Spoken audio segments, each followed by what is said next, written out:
Komunikasi Jokowi di masa pandemi, live streaming bisa Anda ikuti di kompas.tv/live.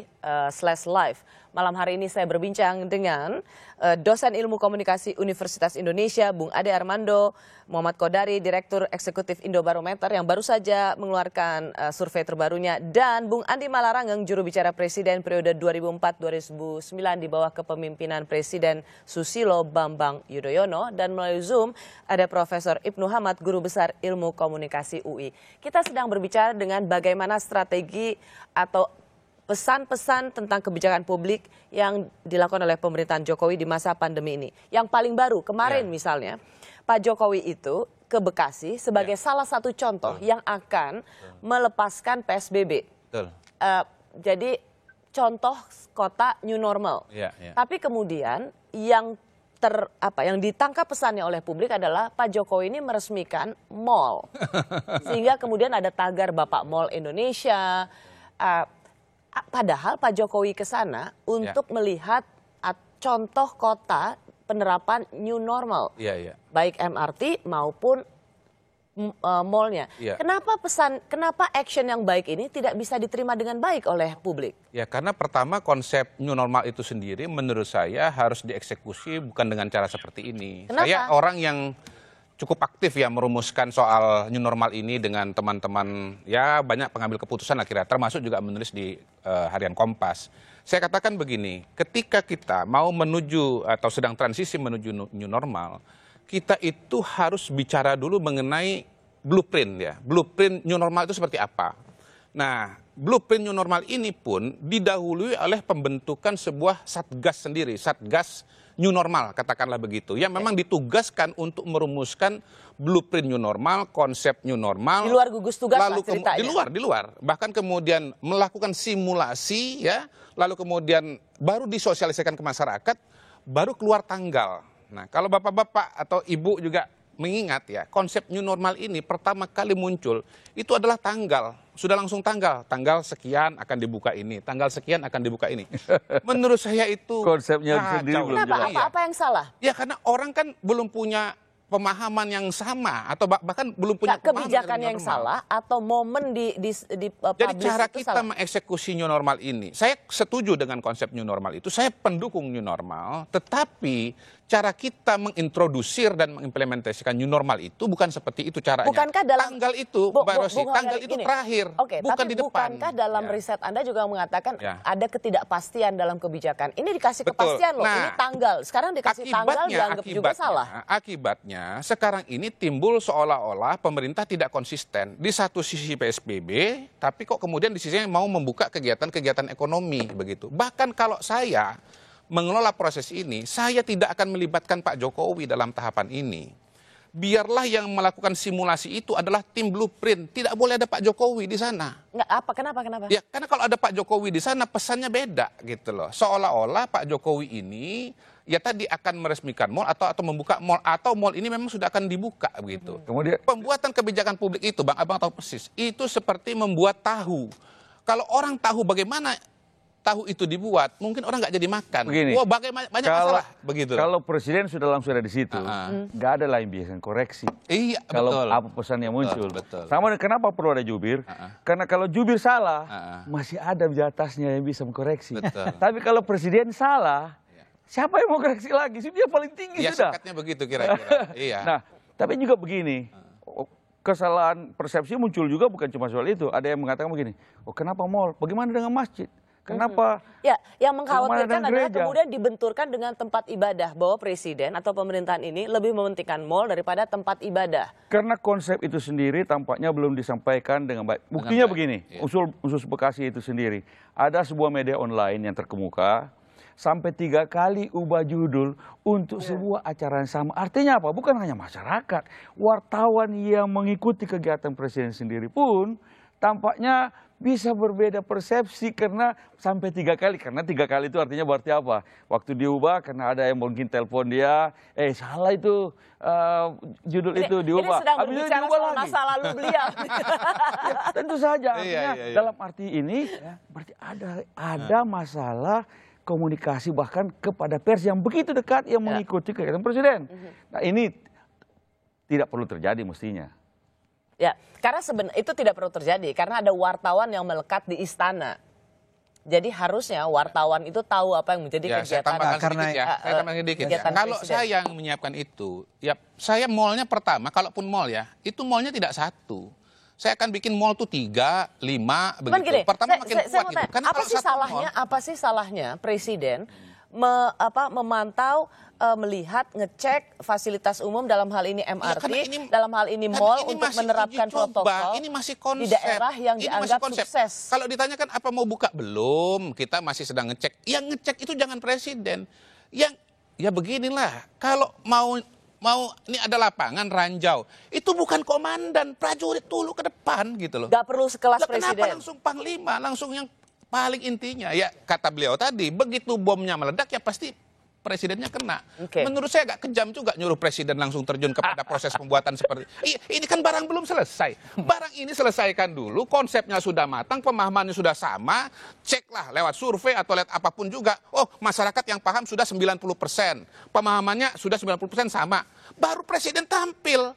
Ini pemahaman belum. Jangan komandan tertinggi duluan yang langsung ngecek. Ini sama dengan suruh nerjun ke dalam kok lapangan ranjau kok. Oke, apa sebenarnya pesan baik yang harusnya tersampaikan tapi tidak diterima publik, Bung Ade? Ya ini, karena itu saya katakan tadi ini bukan cuma sekedar ketiadaan juru bicara ya, tapi memang harus ada tim komunikasi yang merancang.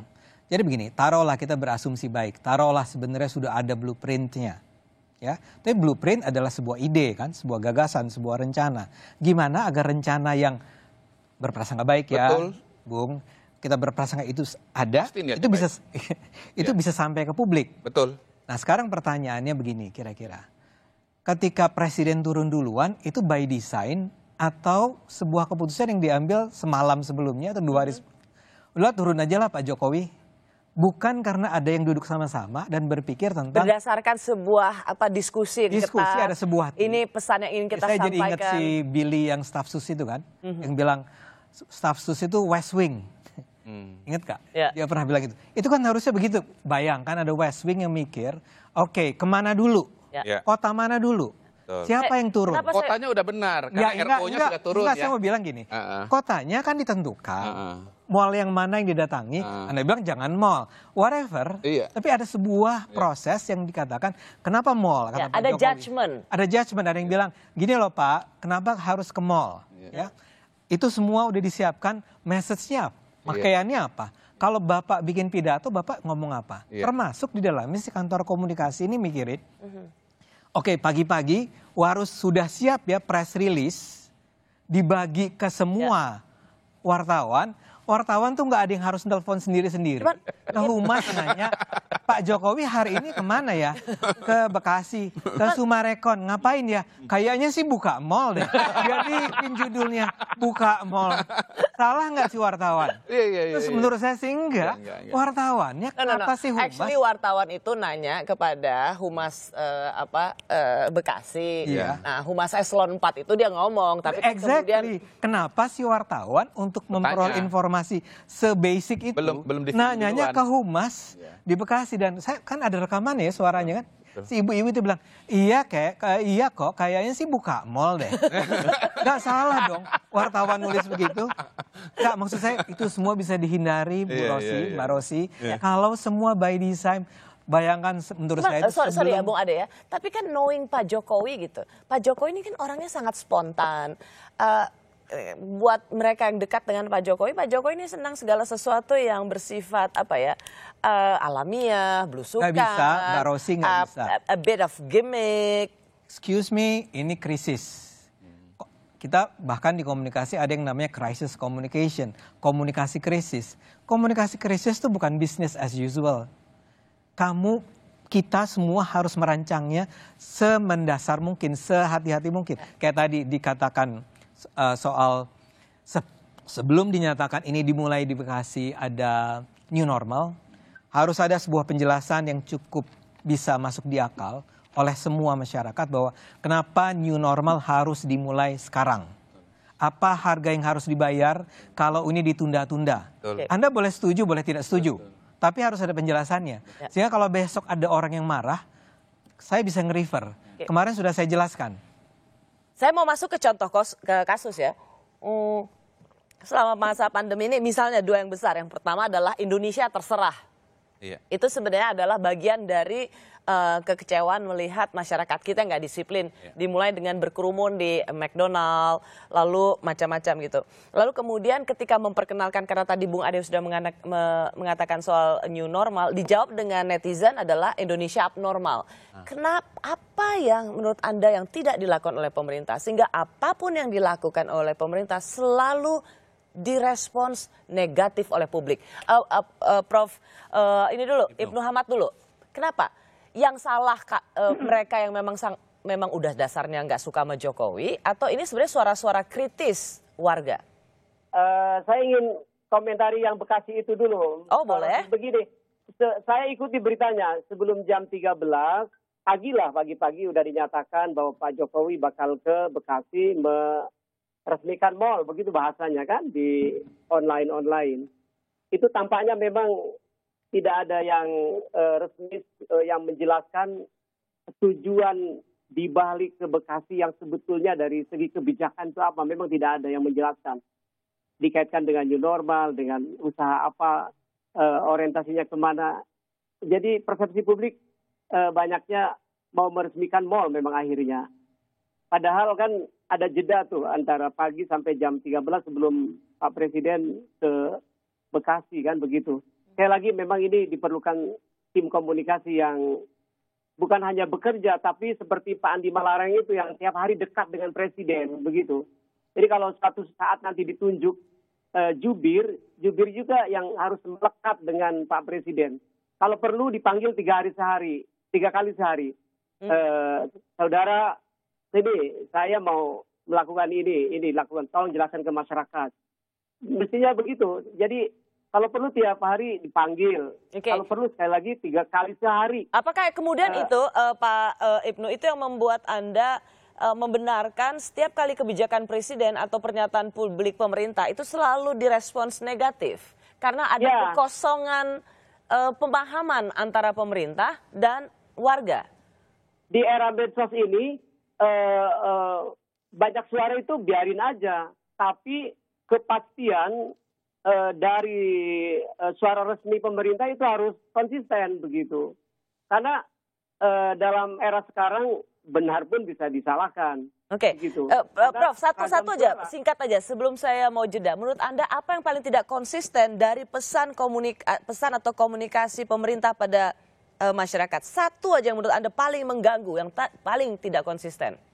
Di satu sisi kan PSBB masih diberlakukan, ingin ditegakkan, tapi di sisi lain ada pelonggaran begitu. Jadi ini yang mana yang mau dipegang? Oke, ya. Ya, seperti itu. Baik, Prof. Ibnu Hamad, saya akan kembali lagi, kami berempat akan kembali bersama Anda, juga untuk Anda penonton Setia Rosi, sesaat lagi. Kalau ada yang mau menjelaskan.